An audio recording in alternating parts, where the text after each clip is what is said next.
여러분 안녕하세요. 스타트업 TV입니다. 추운 한파 잘 지내고 계신가요? 오늘은 초기 창업 패키지 일반형 사업이 나왔습니다. 그래서 요즘에 소상공인 자금을 많이 알려드렸는데 이제 오랜만에 이제 스타트업 자금이 나와가지고 다시 알려드리게 됐습니다. 우리가 초기 창업 패키지 사업에 대해서 한번 처음 접하시는 분들이라고 생각하고 꼼꼼하게 말씀드려 보도록 할게요. 오늘 나왔어요. 초기 창업 패키지 유형은 지난번 딥테크 특화형에서 설명드린 적이 있었는데 오늘은 일반형입니다. 일반형은 전 분야 창업 기업을 모집해서 업종이나 업력에 제한을 두지는 않는다고 해요. 그래서 400개의 팀을 모집을 합니다. 최대 1억 원이라고 쓰고 우리는 평균 5천만 원이라고 있습니다. 평균 5천만 원 지원하는 사업이고요. 최대 1억을 지원하는 경우는 극히 없으니 여러분이 이 사업에 지원했을 때는 대출이 아닌 지원금으로 5천만 원을 받는다라고 판단하시면 되겠습니다. 전 분야이기 때문에 어떤 분야든 간에 상관없다고 지원 대상이 되어 있기는 합니다. 하지만 기본적으로 이제 초기 창업 패키지 사업은 대부분 선정된 기업들이 면면을 보게 되면 기술 기반 창업을 하시는 분들이 많았습니다. 즉 AI나 이런 딥테크 하시는 분들도 여전히 많이 들어오고요.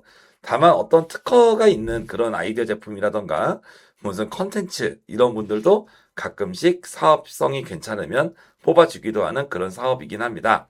근데 워낙 요즘 트렌드가 딥테크 쪽으로 많이 가다 보니까 일반형이라고 하더라도 아주 일반적인 창업 아이템이 얼마나 많이 뽑아줄지는 의문이긴 한데요. 기본적으로 전국에서 400개사를 모집하는데요. 이 사업은 일괄적으로 400개사를 뽑는 사업이 아닙니다. 한번 내용을 살펴보도록 할게요. 기본적으로 유망 창업 아이템을 보유한이라고 되어 있습니다. 그래서 모집에는 제한이 없다. 근데 어느 정도 사업 안정화 및 성장을 지원한다고 되어 있죠. 이 사업 목적이 중요한데요. 우리가 보통 사업이 안정화된다는 표현을 어떤 식으로 우리가 해석을 하냐면 대부분의 분들이 그냥 넘어가실 수가 있는데요. 이 안정화라는 표현은 좀 쉽게 얘기해서 우리가 손익분기점이라고 얘기할 수 있습니다. 우리가 기업이 내가 연매출이 3억인데 직원들 인건비랑 못 대고 하니까 남는 게 없어요. 그래도 손해는 안 봤죠. 뭐 그런 회사들이 보통 안정화입니다. 3억을 매출을 찍어서 한 3천만 정도 남았다?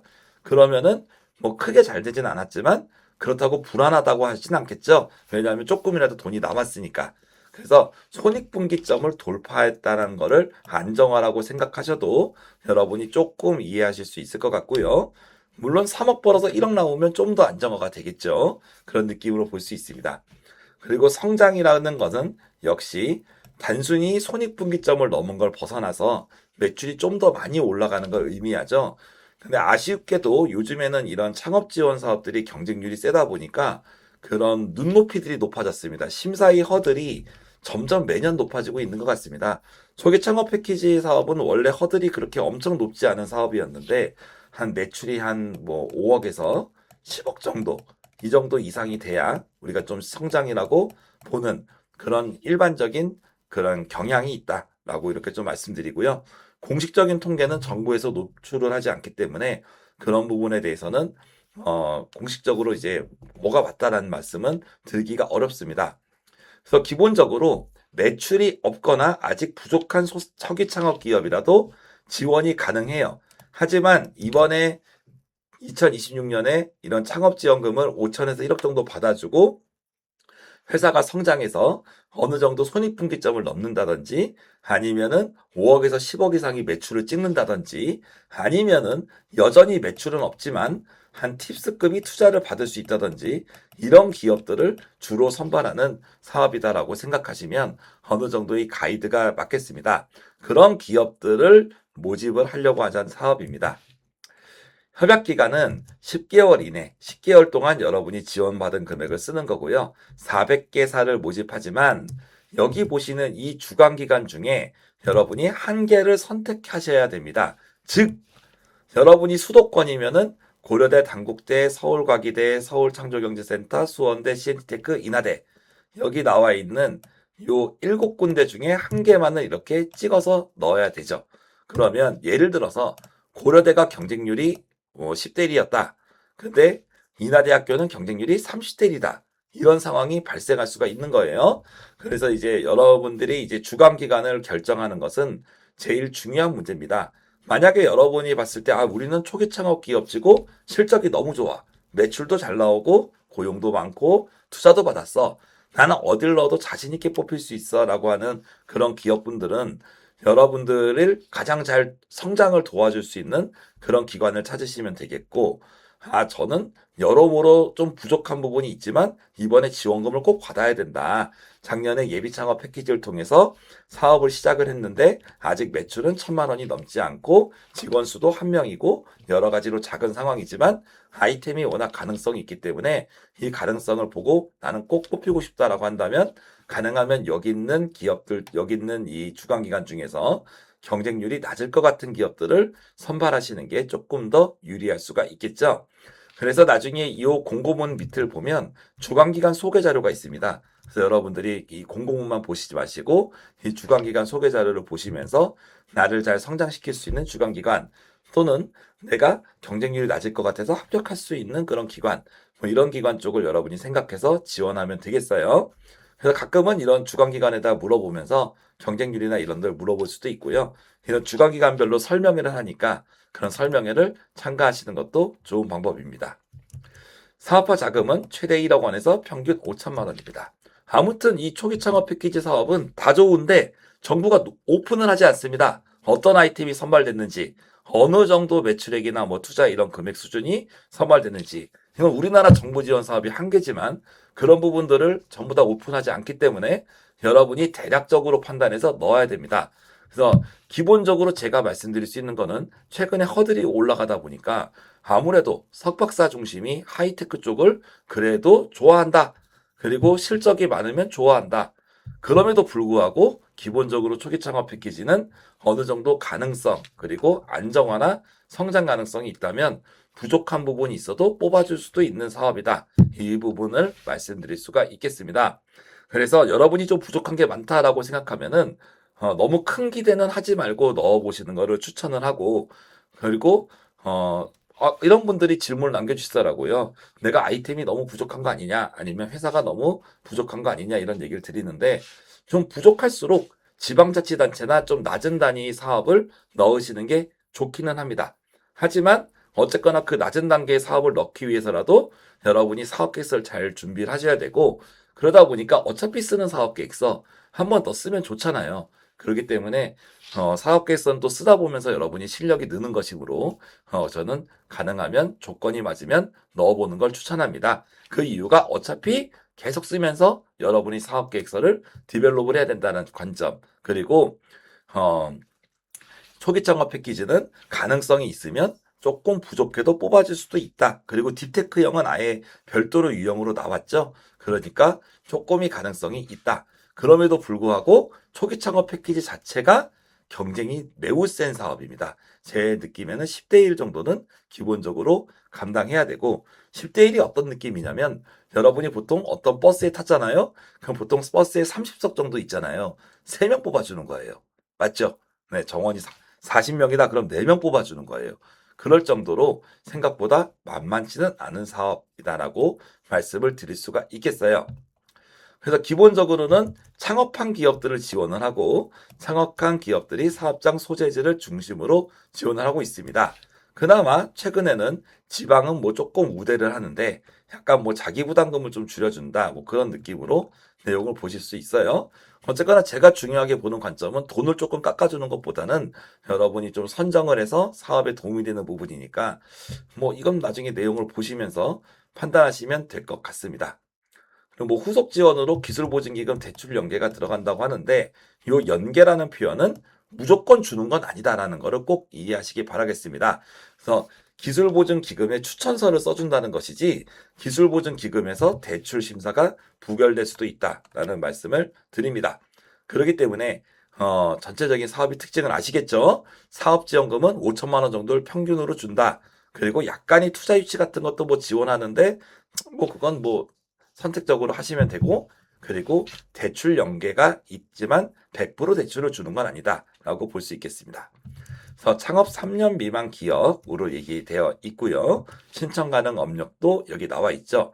다수의 사업자를 등록한 경우에 여러분이 신청하는 기업이 창업 여부 기준표에 의해서 창업 자격이 적합할 때는 지원이 가능합니다. 그러니까 다수 사업자라고 해서 무조건 지원이 안 되지만, 지원이 안 되는 게 아니라 되지만 이 창업기업 기준표에 적합해야 됩니다.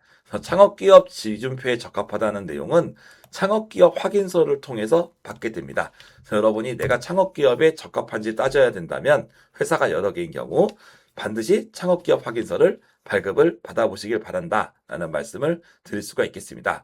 체납이나 연체에 계신 분들은 기본적으로 지원이 되지 않습니다. 다만 예전에 파산 면책이나 회생 인가를 받은 분들은 여러분들이 지금 현재 신용이 회복이 완전히 되지 않았다 하더라도 지원이 가능하니까 참고하시기 바라겠고, 세금도 기본적으로 여러분이 연체가 있는 경우는 안 되지만 세금이 좀 너무 많아서 분납을 하는 경우가 있죠. 체납 처분의 유예를 받은 분도 지원이 가능합니다. 나머지 내용들은 쭉 보시면 되는데, 여기서 이제 있는 여기 명시된 기존에 다른 사업들 여러 개 받았던 분들은 중복이 안 되는 것도 있으니까 이 뒤에 있는 부침 서류까지도 참고를 하시면 좋겠습니다. 그리고 현재 타 공공기관이 창업사업화에 받으신 분들은 동시 수행이 안 된다, 이런 말이 나와 있는데요. 다만 예를 들어서 다른 공공기관 받은 창업 지원 사업이 금년 2월 정도에 끝난다, 그런 경우에서는 크게 문제가 없어요. 왜냐하면 이 초기 창업 패키지는 협약되면 거의 4월 말 정도 협약이고요. 그러니까 여러분이 지금 사업을 진행 중이라고 하더라도 한 4월 중순까지만 사업이 종료된다고 해도 이거는 중복은 아닙니다. 근데 여러분이 어떤 사업에 선정이 돼서 한 5월부터 11월까지 한다. 초기 창업 패키지는 4월부터 27년 1월까지거든요. 그러니까 중복이 영역이 발생하는 겁니다. 이런 경우에서는 하나를 포기해야 된다, 그런 내용이 나와 있습니다. 접수는 2월 13일 4시까지, 4시로 이제 시간이 정리되어 있고요. 4시까지 마감이 되고 K-스타트업 홈페이지에서 접수를 받게 됩니다. 창업기업 대표자가 신청해야 되고 여러분이 사업자가 속한 지역 내에서 한 개만 선택할 수 있다는 거. 그래서 주관기관이 여러 개가 있어도 이 중에서 택일을 해야 된다는 거, 이거를 알아두셨으면 좋겠네요. 여기 있는 이런 지역적인 부분들을 꼭 참고해서 여러분이 넣으시길 바라겠습니다. 신청 서류는 간소화되어 있습니다. 사업자 등록증, 신분증 정도면 충분하고 용량이 30메가 미만인데 실은 이걸 못 지키시는 분들이 있어요. 그래서 나중에 이제 사진 같은 거 올리실 때 사진이 요즘에 너무 화질이 좋아서 파일 하나당 막 20메가 나오는 경우도 있거든요. 그래서 반드시 사진의 용량을 줄여서 올려야 된다는 거 말씀을 드리겠습니다. 서류 평가, 심층 인터뷰, 발표 평가, 최종 선정을 하는데 인터뷰 때 탈락되는 경우 거의 못 본 것 같아요. 제일 어려운 건 서류 평가입니다. 서류 평가에서 2배수 내에 산정되는데 아까 말씀드린 것처럼 10대 1 정도의 경쟁률을 뚫었으면, 내가 서류를 붙었으면 이제는 2대 1만 뚫으면 된다라고 생각하면 좀 무방하겠습니다. 그래서 이런 내용들을 보시면 되겠고, 나중에 서류 통과하면 창업기업 확인서가 필요한데 다른 사업에서도 좀 필요할 수 있으니까요. 가능하면 미리미리 발급을 받아 놓으시는 것도 추천드립니다. 그리고 가점 보겠습니다. CES 혁신상 2점, 이런 것들, 어려운 수상한 때 2점, 기후테크 관련된 분야가 이렇게 1점으로 이렇게 들어왔고, 좀 특이하게 푸드테크도 이제 1점으로 들어왔다. 약간 이런 느낌으로 좀 볼 수 있겠습니다. 그리고 서류평가 면제자들이 있습니다. 면제자들 보면은 무시무시합니다. 아주 우수 기업으로 선정된 경우. K스타터, 왕중왕전 보통 기업들이라는 게 아니잖아요. CES도 보통 기업들이라는 게 아니죠. 이런 기업들이 이제 이쪽에서 서류평가 면제받고 들어옵니다. 그러니까 초기 창업 패키지가 왜 경쟁이 세냐면은 이 면제받고 온 분들은 이미 서류가 돼 있으니까 발표 간단 말이에요. 그러니까 서류가 400팀이라고 있지만 이 면제자분들이 있잖아요. 그러니까 실제적으로는 한 300팀 이런 식으로 더 줄 수가 있는 거죠. 그리고 이 면제자들이 특정 주관기관에 몰린다? 그럼 그 주관기관은 경쟁이 더 세지는 거죠. 그러니까 이게 생각보다 경쟁이 만만치 않은 사업이다라는 얘기를 다시 한번 드립니다. 그래서 10대 1 정도 되는 사업은 솔직히 어떤 실력자가 해도 떨어질 수도 있는 그런 사업입니다. 그렇기 때문에 여러분들이 나는 무조건 붙어야 된다 이런 생각보다는 한번 최선을 다해서 도전을 하되 안 되면 플랜 B인 다른 지자체나 다른 특화 사업으로 넘어간다. 이런 생각을 하시는 게 좀 더 객관적인 생각을 하실 수가 있어요. 그런 느낌으로 보시면 되겠고요. 평가 지표가 뭐 이렇게 나와 있는데 제가 봤을 때는 여러분들에게 뭐 지표별로 이렇게 뭐 준비하시는 분들이 꽤 많이 있더라고요. 이건 뭐 나중에 사업객서나 이런 쪽에서 다룰 수 있는 내용이지만 실제로 중요한 내용 중에 하나는 기본적으로 이 창업 우리 초기 창업 패키지에서는 기본적으로 이제 1년 안에 어떤 제품을 만들 건지를 쓰는 게 요 실현 가능성 부분입니다. 여러분이 제품을 어느 수준까지 개발할 것인가. 그래서 실현 가능성을 일단 잘 써야 되고요. 그리고 초기 창업 패키지 사업의 목적이 뭐였죠? 안정화와 선장이죠. 안정화와 성장은 쉽게 이렇게 얘기할 수 있습니다. 매출을 손익분기점 이상으로 올리던가 아니면은 매출이 손익분기점 이상을 올리던가 아니면 상당한 규모의 투자를 받던가 그 부분이 가능성이 있어야 됩니다. 그 부분에 대한 가능성을 성장 전략에서 증명을 해야 됩니다. 그래서 이 두 가지 부분이 다른 부분보다도 특히 중요하다라고 말씀을 드려볼 수 있겠습니다. 이런 쪽으로 좀 정리됐고 나머지 내용들은 한번 좀 꼼꼼하게 읽어보시면 바라겠고요. 그리고 여러 가지에서 설명을 합니다. 제가 다른 데 설명보다 빠르죠? 네, 그럼에도 불구하고 여러분들이 관심 있는 기관이 있다면 이런 설명회 때 한번 가셔서 들어보시는 것도 좋은 내용이다라고 볼 수 있겠습니다. 창업이 다수 창업자이신 경우는 이런 창업 기준 여부에 대한 판단을 한번 해보셨으면 좋겠고 지원 제외 대상은 거의 없습니다. 하지만 선발 자체도 만만치 않다라는 말씀을 다시 한번 드려봅니다. 그래서 이제 여기서 지원 제외 대상들이 이렇게 나와 있죠. 예를 들어서 청년창업사관학교가 선정되신 분들은 그 초기 창업 패키지를 지원할 수 없다 뭐 이런 식으로 나와 있죠. 여기 있는 리스트에 있는 분들은 초기 창업 패키지를 아쉽지만 지원할 수 없습니다. 그래서 오늘은 초기 창업 패키지 일반형 사업에 대해서 알아봤습니다. 일반형 사업은 딥테크를 넣으신 분들도 신청이 가능합니다. 그리고 두 개 붙으면 하나는 포기하면 됩니다. 그리고 초기 창업 패키지 사업이 아까처럼 난이도가 높은 만큼 여러분이 기대를 가지지 않고 넣으면 좋겠다는 말씀을 다시 한번 드리면서 그럼에도 불구하고 어느 정도 이런 가능성이 있으면 혹시 여러분이 좀 부족한 게 있더라도 뽑을 가능성이 있기 때문에 여러분들이 어차피 내가 금년에 정부 지원을 많이 넣을 거다라고 한다면 여러분이 한번 넣어보실 필요가 있다라고 말씀을 드립니다. 그리고 조만간 초기 창업 패키지 공고가 지금 나왔으면 다음 라인이 공고를 생각해야 됩니다. 다음 라인 공고는 유사한 사업으로 창업중심대학 사업이 나올 예정입니다. 창업중심대학 사업도 똑같이 초기 창업 패키지랑 동일해요. 조건 자체도 거의 동일하고요. 다만 이제 내용이 이 TO나 이런 것들이 좀 다르고 약간 이제 좀 모집 주관 기간이 조금 다르고 성격이 아주 대동소이한 사업입니다. 이런 사업이 하나가 더 조만간 나올 것이다. 그래서 거의 사업계획서 양식도 똑같기 때문에 복사해서 또 넣으면 됩니다. 거의 그런 느낌으로 이런 사업이 추가적으로 나올 거다라는 말씀을 같이 한번 드려보고 그 이후에도 지자체나 공공기관 사업이 나오기 시작합니다. 그리고 오늘도 그 농식품 분야 창업 지원 사업이 나왔더라고요. 지원 금액은 2,100만 원 정도로 적지만 초기 창업 패키지에 탈락했을 경우 여러분이 플랜 B로 넣을 수 있는 좋은 사업이라고 볼 수 있어요. 그래서 그런 사업들이 앞으로 계속 나올 만큼 여러분들이 초기 창업 패키지를 통해서 여러분이 사업 내용을 정리하고 그리고 잘 준비를 하셨으면 좋겠고 어렵지만 여러분들에게 또 합격의 기회가 또 함께 하시길 바라겠습니다. 저는 또 다음에 다른 좋은 정보로 찾아뵙겠습니다. 감사합니다.